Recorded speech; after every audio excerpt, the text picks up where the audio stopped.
என்னடா ஜீன்ஸ் படத்தில் வர பிரசாந்த் மாதிரி ரொம்ப ஃபீலிங்காக இருக்க? இது யார் செஞ்ச குத்தம்? நம்ம 2 பேரும் ட்வின்ஸாக பிறந்த குத்தம். ஏன்டா இவ்வளோ கவலையாக பேசுகிற? 2 பேரும் ட்வின்ஸ்னு ஒரே மாதிரி ட்ரெஸ்ஸு, ஒரே மாதிரி ஸ்கூலு, எல்லாமே ஒரே மாதிரியே யோசிக்கிறாங்கடா. அதுக்குன்னு இப்போ மாற்றிட்டா போச்சு. ஆமாம், ஸ்கூலில் யூனிஃபார்ம் கூட எல்லோரும் ஒரே மாதிரி தான் போடுறோம். அதுக்கு கவலையாக படுறோம். இப்போ அது இல்லைடா பிரச்சனை. என்னன்னு டக்குன்னு சொல்கிறான். ஒரே மாதிரி ட்ரெஸ்ஸு போட்டதெல்லாம் பிரச்சனை இல்லைடா. நீ காலையில் 2 பூரி சாப்பிட்டேன், எனக்கு 2 பூரிக்கு மேலே கொடுக்கலடா. பசி பட்டையை கிளப்புதுடா. அதுக்கு என்னால் ஒன்றும் பண்ண முடியாதுப்பா, நான் டயட்டில் இருக்கேன். ஆமாம், நீ டயட்டில் இரு, நான் எப்போதும் டயர்டாகவே இருக்கேன். டயர்டு இது கூட ரைமிங்காக தான் இருக்குடா, ட்வின்ஸுக்கு ஏற்ற மாதிரி. டாய், உங்கள் ட்வின்ஸால் தாங்கவே தாங்கலாடா. சே, நான் உனக்கு அண்ணனாவோ இல்லை தம்பியாவே பிறந்திருக்கலாம். உன் கூட பிறந்துட்டு நான் படுற பாடு இருக்கே ஐயப்பா. விட்டா லைஃப்பில் இதெல்லாம் சகஜம்.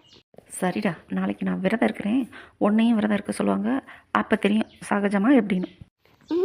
நம்ம சிகிச்சை நமக்கே திருப்புறானே.